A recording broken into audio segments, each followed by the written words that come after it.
Aula 7.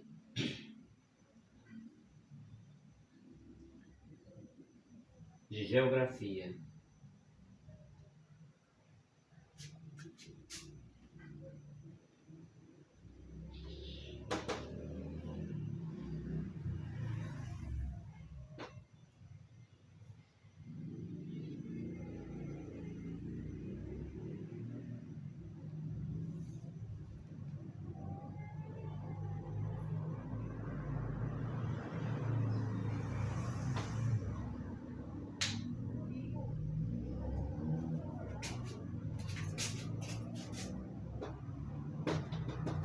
Agentes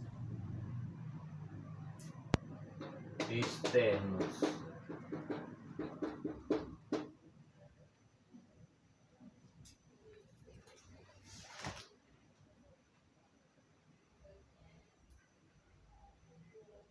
Intemperismo,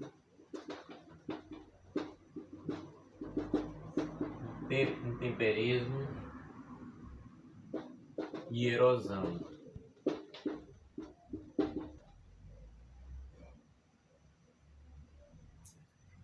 Químico, intemperismo químico,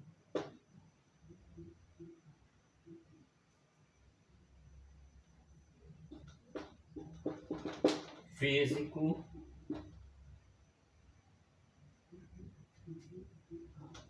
variação,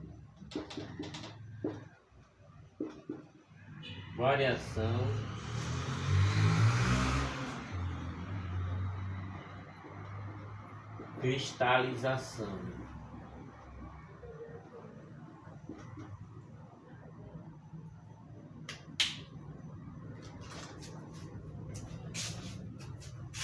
Geomorfologia, agentes externos do relevo.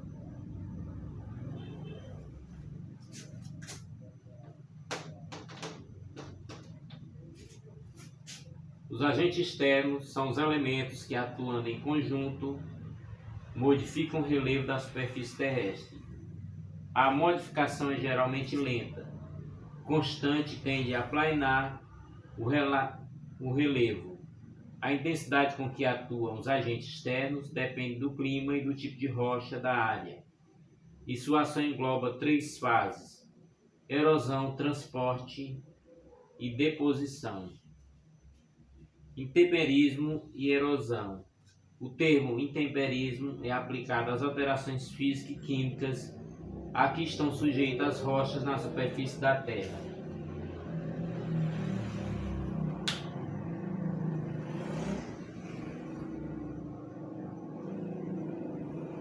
Intemperismo químico implica em transformações químicas dos minerais que compõem a rocha. O principal agente do intemperismo químico é a água. O feldespato e a mica são transformados em argila, ao passo que o quartzo permanece inalterado. Portanto, intemperismo químico. Intemperismo físico-mecânico envolve processos que conduzem à desagregação da rocha sem que haja necessariamente uma alteração química maior dos minerais constituintes. Os principais agentes do intemperismo físico são variação de temperatura, cristalização de sais, congelamento da água, atividade de seres vivos. Variação da temperatura. Com o aumento da temperatura, os minerais sofrem dilatação, desenvolvendo pressões internas que desagregam os minerais e desenvolvem microfraturas por onde penetrarão a água, os sais e as raízes vegetais. Cristalização de sais. O sal trazido pela maresia se cristaliza nas fraturas, desenvolvendo pressões que ampliam efeito desagregador. Então vamos colocar agora atividades biológicas. Atividades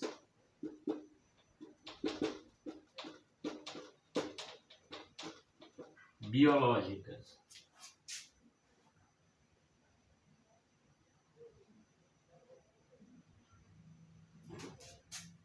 intemperismo químico,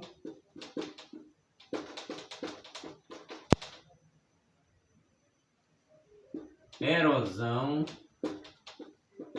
vamos ver se não estende muito esse assunto,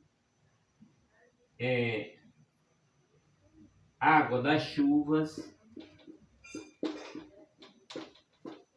das chuvas, ou seja, ação da água das chuvas, água dos rios,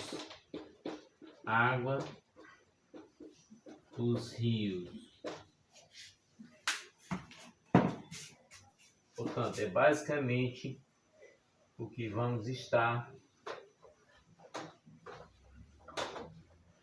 explorando nessa aula.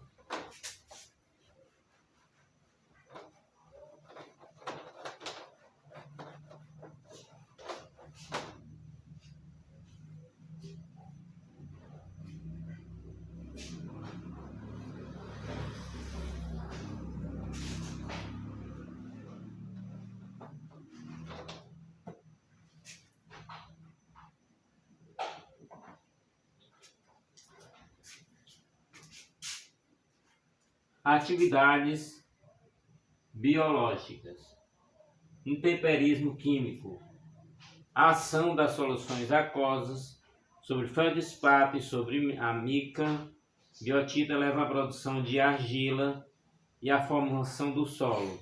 A principal argila formada é o caulin, que é branco quando puro, o que acontece muito raramente. A cor vermelha do solo se deve aos ácidos de ferro e manganês, liberado pela alteração da biotita e outros minerais que possuem esses elementos químicos em sua fórmula. A erosão é o processo de desprendimento e arrasto acelerado das partículas do solo, causado pela água e pelo vento, cuja origem está ligada principalmente à ocupação das terras pelo homem, ação antrópica. A erosão do solo constitui a principal causa do empobrecimento precoce das terras produtivas. As enxurradas provenientes das águas que não foram retidas ou infiltradas no solo transportam partículas do solo em suspensão e nutrientes necessários às plantas. Esse transporte de partículas também pode ocorrer através do vento e das geleiras. O Brasil perde anualmente cerca de 500 milhões de toneladas de terra através da erosão. Tem-se ainda erosão geológica ou erosão natural, que se manifesta em virtude dos processos de modificação da crosta terrestre, cujo reconhecimento ocorre com longos períodos de atividade e é considerado benéfico, pois teve-se a formação de inúmeras colinas, planícies extensas e vales férteis, através de sua ação. Ação das águas das chuvas.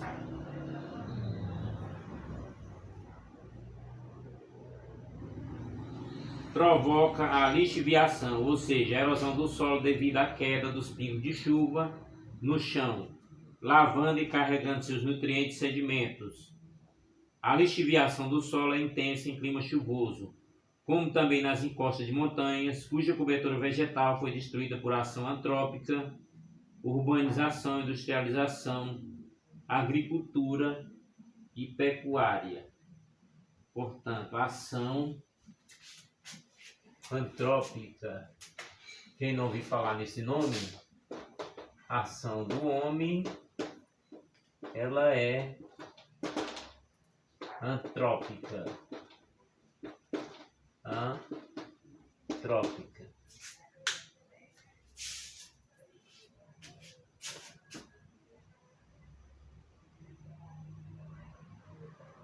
Quer dizer, a ação do homem se dá pela urbanização, industrialização, agricultura e pecuária.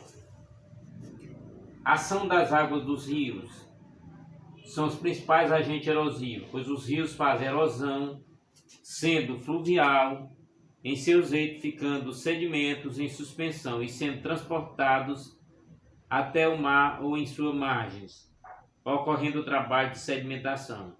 Os rios apresentam três partes. A mais alta é o curso superior ou o alto vale, em que ocorre mais erosão.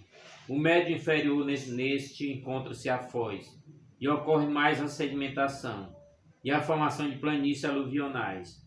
Quanto mais velho o rio, mais ele cava o leito e diminui o trabalho de erosão, pois torna-se menor a diferença entre o alto curso, onde fica a nascente, e o baixo curso, onde está a foz.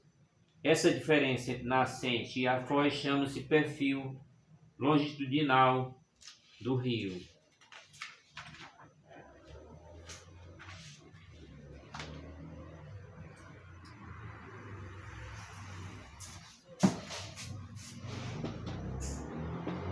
Ação das águas dos mares. Ação das águas dos mares, das geleiras,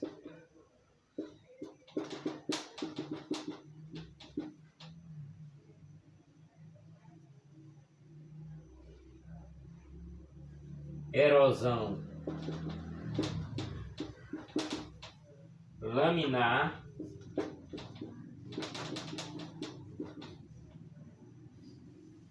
em sulcos,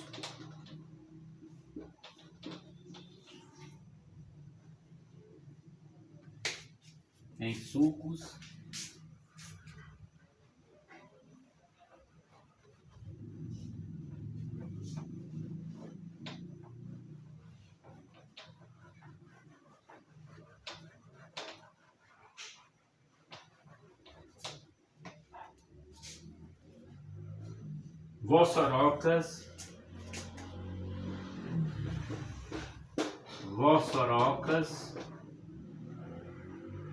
eólica,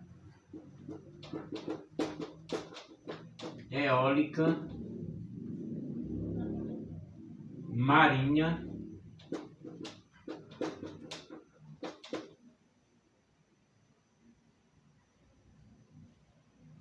biológica. Vamos colocar acelerada. Biológica parece ser natural. Antrópica,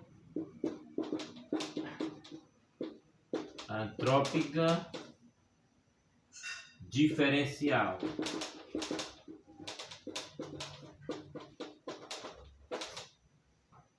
Anotar e captar a definição de cada uma delas. A ação do homem é a ação antrópica. A ação das águas dos mares. Um litoral é tanto mais novo quanto mais reentrância, entrada de mar, como golfos, baía e protuberância, saliência como cabos ele tiver. Na medida que vai passando o tempo, as correntes marítimas e as ondas vão erodindo as protuberâncias e acumulando sedimento nas reentrâncias, fechando-se e tornando o litoral cada vez mais linear. A erosão marinha denominamos abrasão, que varia em função de transgressões e regressões marinhas, da natureza das rochas existentes no litoral. As magmáticas e metamórficas são as mais resistentes à abrasão. Se o litoral for alto, como nas falésias, formado de rochas cristalinas, ou nas barreiras, formado de rochas sedimentares, vai ocorrer mais abrasão marinha se o litoral for baixo. Ocorre acumulação, como nas praias, restríngulas, túmulos, recife, dunas, embora os trabalhos de erosão, transporte e sedimentação sejam feitos simultaneamente. Ação das geleiras. Embora a imagem esteja muito pequena, é onde vamos continuar. A ação das geleiras, restrita atualmente aos desdobramentos modernos e às zonas glaciais durante as glaciações, quando a calota polar chegava até o centro da América do Norte, bem como ao norte da Eurásia e a sudoeste da América do Sul, a erosão glacial foi a mais intensa, originando lagos e litorais extremamente recortados. A erosão glacial realiza-se de duas maneiras: por compreensão, quando a água infiltra-se em fendas de rocha e depois se congela. Quebra a rocha, visto que a água, sob a forma líquida, tem maior volume em estado líquido. E por desgaste mecânico, a parte de baixo da geleira é menos fria e o gelo é mais pastoso que na parte de cima da parede. Daí o glacial deslocar-se sobre o solo e as rochas, destruindo, transportando sedimentos, depositando quando estacional. Ao trabalho de deposição e acumulação glacial, dá-se o nome de morenas ou morainas laterais, quando formada nos lados, frontais, quando na frente da geleira. A erosão causada pela água pode ser da seguinte forma: laminar, em sulco e vossorocas. As três formas de erosão podem ocorrer simultaneamente no mesmo terreno. Então, a erosão laminar. A remoção de camadas delgadas de solo sobre toda uma área é a forma de erosão menos notada e por isso a mais perigosa. Em dia de chuva, as enxurradas tornam-se barrentas. O solo, por sua ação, torna a coloração mais clara e a produtividade vai diminuindo progressivamente. A erosão laminar arrasta primeiro as partículas mais leves do solo e, considerando que a parte mais ativa do solo de maior valor é a integrada pelas menores partículas, pode-se julgar os seus efeitos sobre a fertilidade do solo. Erosão em sulcos resulta de pequenas irregularidades na declividade do terreno, que faz com que a enxurrada, concentrando-se em algum ponto do terreno, atinja volume e velocidade suficiente para formar sulco mais ou menos profundos. Vossorocas é a forma mais avançada de erosão, ocasionada por grandes concentrações de enxurradas que passam ano após ano no mesmo sulco, que vai se ampliando pelo deslocamento de grande massa de solo e forma grande cavidade em extensão e profundidade. Exemplos da literatura mundial são citados com vossorocas de mais uma centena de metros de comprimento e atingindo dezenas de metros de profundidade. A vossoroca é a visão impressionante do efeito da enxurrada descontrolada sobre a Terra. Aliado a isso, temos a ação da erosão interna de ping, que provoca às vezes a ruptura das paredes das vossorocas. A erosão eólica consiste na retirada de sedimentos sob a ação do vento, sendo também denominada deflação. As principais áreas de ocorrência da deflação são os desertos e as praias, onde os grãos de areia são pouco consolidados devido principalmente à escassez de água e sua rápida circulação. A erosão eólica ocorre em geral em regiões planas de pouca chuva, onde a vegetação natural é escassa e sopram ventos fortes. Constitui problema sério quando a vegetação natural é removida ou reduzida. Os animais e o próprio homem contribuem para essa remoção ou redução. As terras ficam sujeitas à erosão pelo vento quando deveriam estar com a vegetação natural e são colocadas em cultivo com manejo inadequado. Erosão marinha. Trabalho de destruição e de construção de relevo realizado pelo mar nas áreas litorâneas, transformando a paisagem.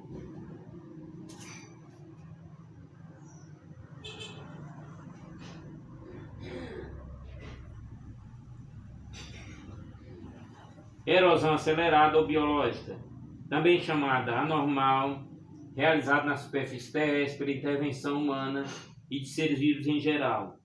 Ocasiona desequilíbrio litológico. É o aceleramento da erosão nas camadas superficiais do solo, motivada por desflorestamento, corte de barrancos em estrada, etc.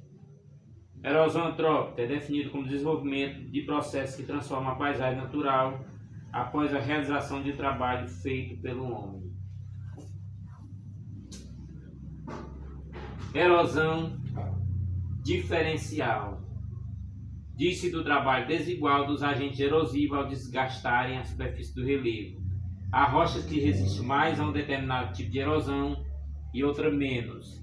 Da mesma maneira, há certo acidente produzido por tectônica, como fraturamento, que favorece o trabalho de certos agentes de erosão. Portanto, há muita coisa para se estudar em geografia e aqui estamos nós com os resumos bem sintetizados. Nada mais do que o mais essencial para que você possa estudar. Horizonte ou camadas do solo.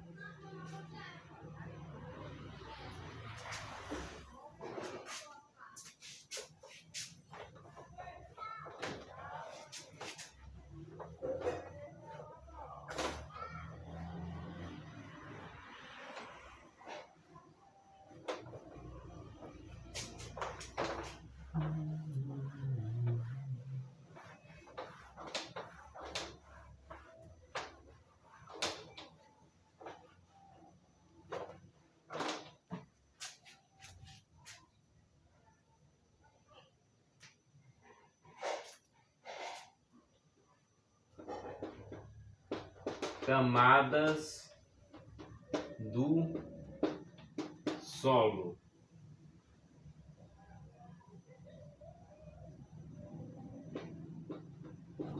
Classificação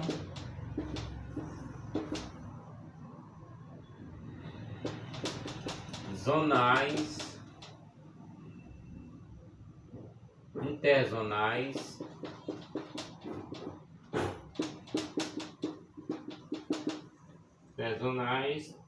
azonais.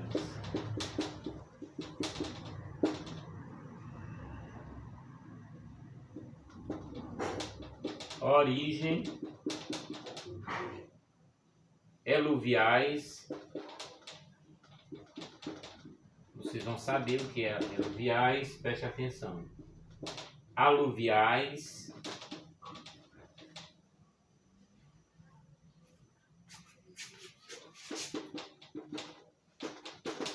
fertilidade,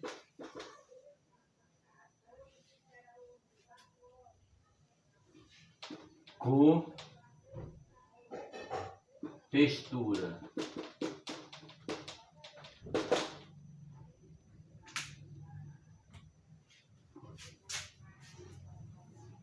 Horizontes ou camadas do solo.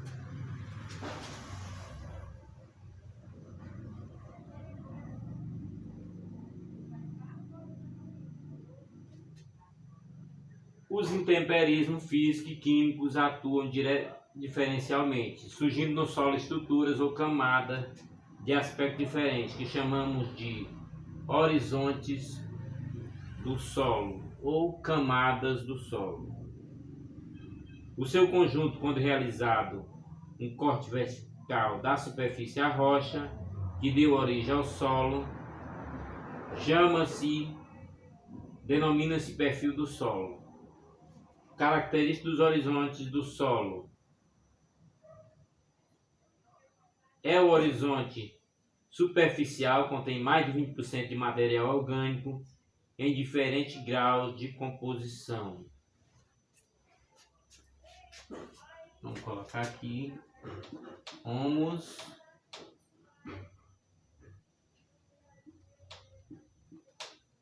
solo de superfície, e foi que disse que é pouca coisa, né? Subsolo, rocha fragmentada,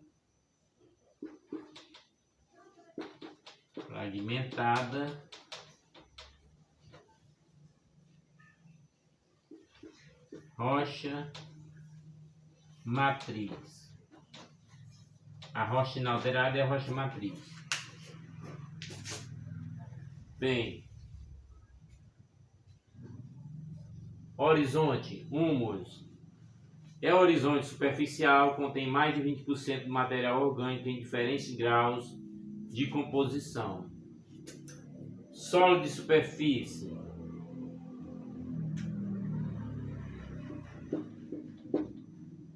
Solo de superfície apresenta maior quantidade de matéria orgânica decomposta e misturada com elementos minerais. Sofre perda de minerais, ferro, alumínio, através da lixiviação. Nas áreas cultivadas está em contato direto com a atmosfera. Contém as raízes dos vegetais.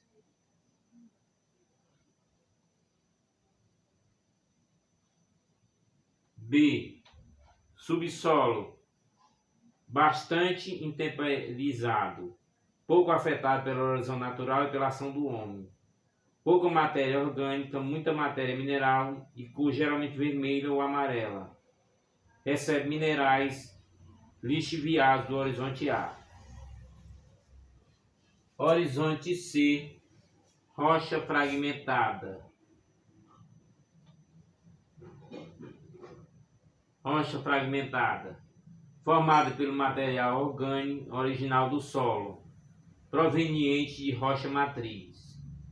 E finalmente a rocha matriz D, também chamada de horizonte R, consiste na rocha matriz inalterada.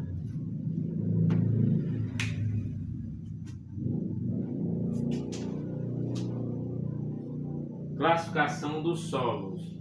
Os solos estão agrupados em 3 categorias.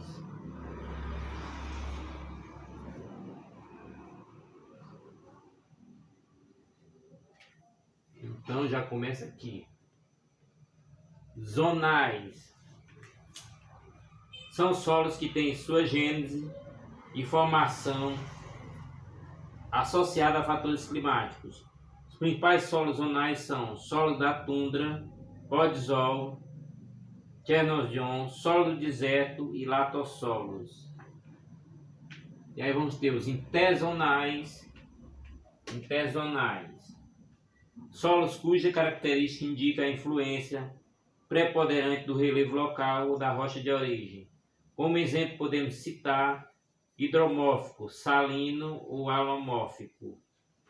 E finalmente vamos ter os azonais. São solo pouco desenvolvido, encontrado em todas as latitudes, principalmente nas áreas onde ocorre deslizamento, dunas e decomposição de material recente. São exemplos de solos azonais, solo de montanha e aluviais. Origem dos solos. Quanto à origem, o solo pode ser eluviais e aluviais. Eluviais, quando são formados no próprio local a partir da desagregação e da decomposição das rochas. Aluviais, quando são formados pela acumulação de materiais transportados pela água corrente e pelos ventos. Agora vamos para a fertilidade dos solos. Alguns solos são tão férteis que suportam a atividade agrícola por muitos e muitos anos, mantendo alta produtividade das plantas cultivadas. Outros solos dispõem de uma reserva de nutrientes pequena e por isso só conseguem sustentar a agricultura no período de 2 a 5 anos. Há solos que são naturalmente tão pobres que para produzir precisam receber adubação, que corrige deficiência de nutrientes, garantindo assim a boa produtividade das culturas. Na busca por solo mais fértil, o homem vai expandindo a área sob exploração agrícola, introduzindo a agricultura em novas regiões. Por não respeitar a lei que determina a manutenção das matas ao redor das nascentes dos rios e da cobertura vegetal de mata, em a parte da propriedade rural, o homem acaba provocando alterações muitas vezes profundas no equilíbrio ecológico da região. Chega inclusive a comprometer a manutenção do seu próprio abastecimento de água. A atividade agrícola também nem sempre leva em conta as características do solo. Como consequência, esse recurso natural tão importante para a vida de todos os seres vivos pode ser destruído pelo homem. A correta utilização do solo garante alimento em quantidade. O manejo sustentável do solo utiliza técnicas apropriadas, não desgaste esse precioso recurso natural. Desse modo, o solo poderá ser usado para a produção de alimentos para a população atual, mas sem comprometer o alimento de que tanto necessitarão as gerações futuras. Característica do solo: a cor. Se alguém lhe perguntar qual a cor do solo, você provavelmente dirá marrom, mas você deve ter notado quantas cores diferentes do solo existem. A variação é muito grande nos tons de marrom, podendo chegar até preto, rosado ou vermelho. Podemos reconhecer facilmente a tonalidade do solo usando uma escala padronizada. A cor é em função da constituição do solo, ou seja, do tipo de rocha que formou e das características locais. Textura e consistência do solo. Quando tocamos o solo, temos a sensação de áspero ou liso. Principalmente isso se deve ao tipo de material que predomina, seja areia ou argila, que confere a textura ao solo. Quando o solo se desmancha facilmente é porque não está compactado, não é duro.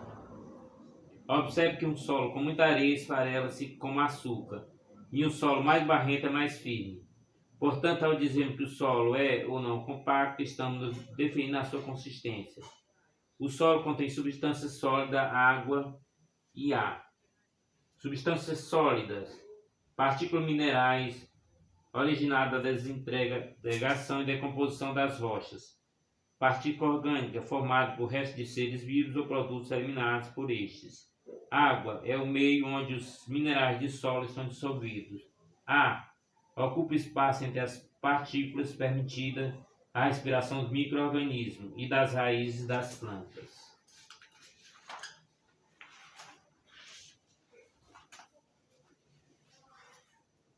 O solo apropriado para a agricultura deve apresentar um equilíbrio entre os constituintes.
Bem, colocando alguns nomes aqui para que a gente comece a identificar.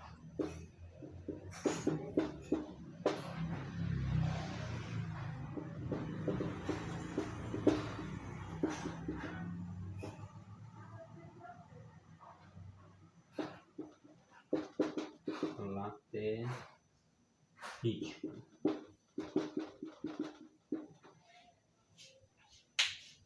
Bem, o solo apropriado para a agricultura deve apresentar um equilíbrio entre os constituintes.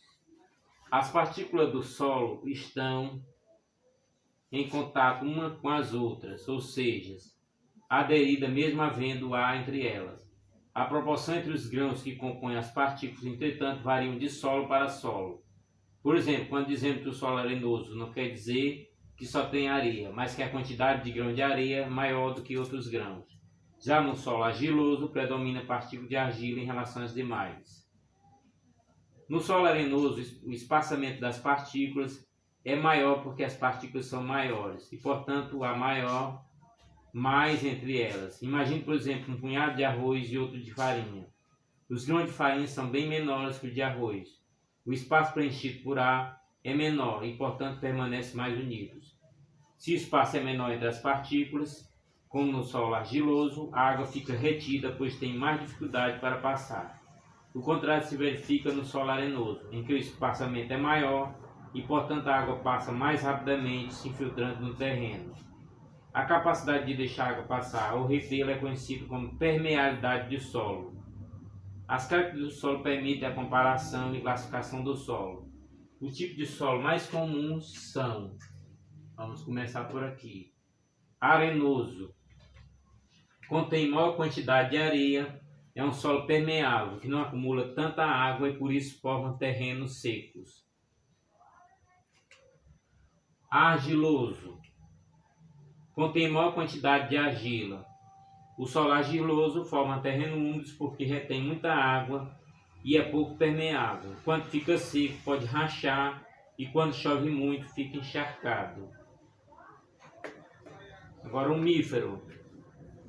Contém muito humus. Humus é material em decomposição. Absorve bem a água sem deixá-la acumular-se. É também chamado de terra preta por ser um solo bem escuro. Massapê é o solo rico em argila e areia, muito usado na plantação de cana-de-açúcar. Terra roxa é o mais indicado para plantações, pois contém areia, argila, calcário e humus, em quantidade equilibrada. Não é muito seco nem úmido demais, permitindo boa circulação do ar. Calcário contém grande quantidade de cálcio. Laterítico é um solo impermeável com muito alumínio, considerado impróprio para a agricultura. Esse aqui, né? Muito impróprio para a agricultura. A fertilidade do solo refere-se à quantidade de nutrientes que estão presentes. De acordo com a quantidade, são classificados. Vamos colocar aqui a classificação.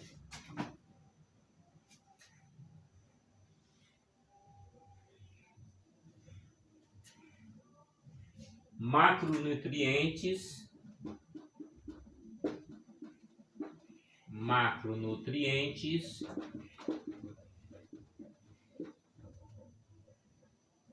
micronutrientes, micronutrientes.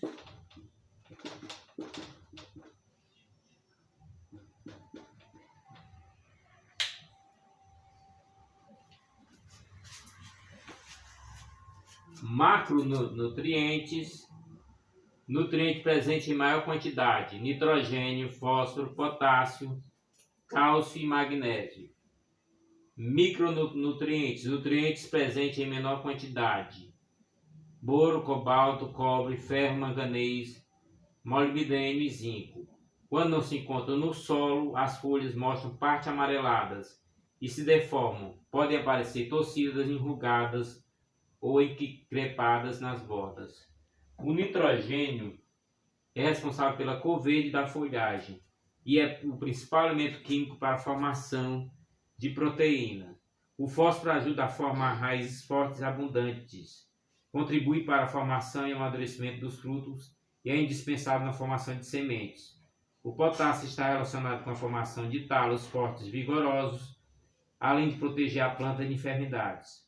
O cálcio ajuda no crescimento da raiz e do talo das plantas e também facilita a absorção dos nutrientes.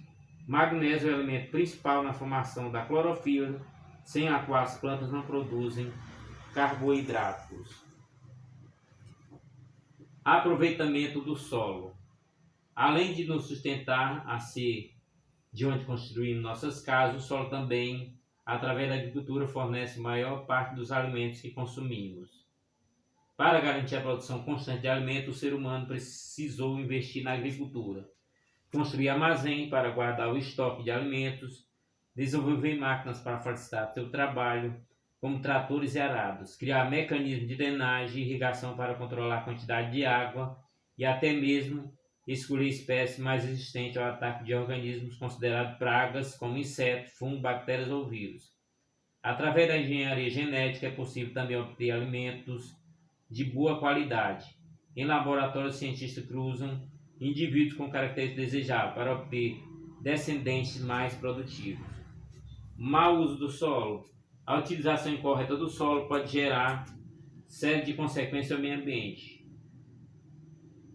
Vamos listar algumas práticas agrícolas comuns em quase todos o país que tem provocado, entretanto, prejuízo ao solo. Então vamos lá. Monoculturas,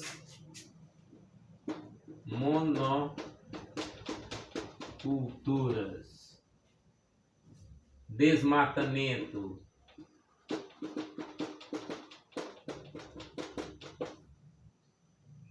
erosão, queimadas,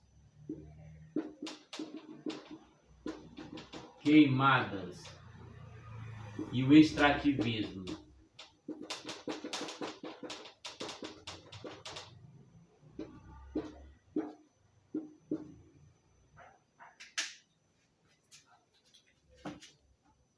Portanto, As monoculturas.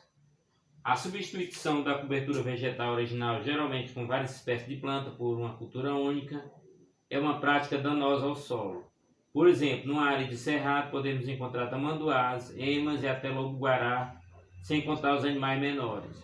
Quando se derruba uma grande área de cerrado e planta-se, por exemplo, soja, esses animais têm dificuldade para se alimentar, não encontram abrigo e dificilmente conseguem se reproduzir. Aqueles que sobreviver procuram outros locais, invadindo a área urbana e tornando-se então presas fáceis. Por outro lado, alguns insetos encontram na plantação de soja alimento constante e poucos predadores. Dessa maneira se reproduzem intensamente, tornando-se pragas. Outro efeito é o esgotamento do solo. Na maioria das colheitas retira-se a planta toda, interrompendo dessa maneira o processo natural de reciclagem dos nutrientes, como vimos anteriormente. O solo se torna empobrecido e diminui a produtividade, tornando-se necessária então a aplicação de adubos. Desmatamento. Retirar a vegetação de determinado local, além de alterar a paisagem, contribui para o enfraquecimento do solo. O solo exposto fica sujeito à erosão e os animais sem abrigo. A recuperação dessas áreas de desmatamento sem controle ou desmatamento pode levar até mais de 50 anos. Erosão. Erosão resultante da atividade humana também é capaz de alterar a paisagem, porém numa velocidade bem maior do que os processos naturais. Em alguns locais é possível observar o efeito da erosão no intervalo de tempo de apenas alguns anos. O uso de máquinas pesadas como tratores de arado e mesmo o pisoteio frequente dos animais pode causar a compactação do solo. A pressão constante no mesmo local reduz o espaço entre as partículas constituintes do solo, fazendo com que este fique mais agregado e, portanto, o solo mais compacto. Quando chove, a água não consegue penetrar, então escorre com velocidade. Com o passar do tempo, formam-se canais que vão tornando-se maiores, podendo até formar uma vossoroca, como pode ser visto em alguns casos, A vossoroca é um canal resultante de erosão causado pelo fluxo constante de água durante e logo após chuvas pesadas. Queimadas. Geralmente, os agricultores fazem queimadas com a finalização de limpar os terrenos para outro plantio. É uma prática antiga e barata, pois não é necessário gastar dinheiro com máquinas, porém também é extremamente prejudicial. O fogo mata, além das plantas, micro-organismos, queimando também o humus. Os nutrientes viram cinza e são transportados facilmente para outros locais, empobrecendo dessa maneira o solo. É verdade que nos 2 primeiros anos após a queimada a produção aumenta, porém com o passar do tempo a falta de nutrientes no solo faz diminuir a produção. Finalmente, o extrativismo. O extrativismo mineral também causa impacto, pois é necessário modificar o local para conseguir retirá-los. Devido à grande demanda, locais de difícil acesso, como grutas, fundo de rios e até topo das montanhas, estão sendo explorados. O uso correto inclui práticas como rotação de cultura, através de rodízio e curvas de nível, reduzindo o efeito da água no terreno inclinado. Os antigos chineses e os incas, por exemplo, usavam a construção de terraços do tipo patamar nas encostas íngremes, principalmente para o cultivo do arroz, milho e batata. Esse terraço era construído manualmente e tinha um aspecto de grandes degraus, como se a encosta fosse uma imensa escada. Esse trabalho imponente mostra que esse povo já tinha consciência da necessidade de conservar o solo. Uso correto do solo. Irrigação. Para molhar o solo seco, tornando bons para o plantio, através de tubos ou canais. Drenagem. Para retirar o excesso de água dos terrenos muito úmidos. Costuma-se abrir valas, fazer aterros ou plantar vegetais que absorvam muita água, como o eucalipto e o girassol. Adubação. Adubação para enriquecer o solo pobre com nutrientes. Pode ser usado calcário, humus e esterco, adubos ou fertilizantes químicos. Aragem. Para revolver a terra, facilitando a circulação do ar, da água e dos nutrientes. Realizado em solos compactos, que dificulta a passagem do ar. Os solos brasileiros de maior fertilidade natural no Brasil localizam-se na área de planaltos sedimentares basálticos, principalmente no estado de São Paulo e do Paraná. Destaca-se a terra roxa, resultante da decomposição do basalto que foi ocupado durante várias décadas pela cultura do café. Na faixa litorânea do Nordeste, na chamada Zona da Mata, encontra-se o solo fértil, o massapê, originado da decomposição do granito, do gneiss e às vezes do calcário. É a área da cana-de-açúcar. O solo ideal é aquele que apresenta certas características ou propriedades que preencham as necessidades das plantas mais exigentes para seu pleno desenvolvimento. Assim, o solo ideal é aquele que possui alta fertilidade, não possui deficiência de água e oxigênio, não está sujeito a erosão e degradação, permite a utilização de máquinas e implementação agrícolas, não é raso. O IBGE realizou um estudo do solo do Brasil observando o seguinte ponto: 35,3% do território nacional apresentam limitações muito fortes à agricultura. 26% da área do território apresenta condições desfavoráveis. 38,7% do território brasileiro possui condições favoráveis. Um mapa de delineamento macroecológico do Brasil, da Embrapa, divide o território brasileiro em 4 grandes zonas de vocações agroecológicas. Zona de preservação, que abrange 33,17% do território brasileiro. Zona de aptidão extrativista, que corresponde a 25,62% do território brasileiro. Entretanto, nessa zona, o extrativismo vegetal pode estar associado à lavoura e à pecuária. Zona de pecuária, que corresponde a 11,73% da área territorial do Brasil. Zona de lavoura, que constitui 29,48% do território nacional. Portanto, esse é o conteúdo de geografia para a aula de hoje. Não deixe de ver as aulas anteriores para que você possa ter todo o conteúdo em mãos. Veja os vídeos que você achar mais importante. Na verdade, o conteúdo do curso está todo aqui. Estamos sintetizando para vocês. Estamos sendo bem objetivos em aulas de 45 minutos para que não fiquemos dando rodeios no conteúdo, mas não, são os conteúdos objetivos para que você possa fazer melhor as suas provas. Portanto, faça tudo que for necessário para acompanhar essas aulas. No nosso canal também temos aulas de português, redação, história geral e geografia. E a cada semana teremos novas aulas. Aproveitem bem os vídeos, se inscrevam. Até a nossa próxima aula.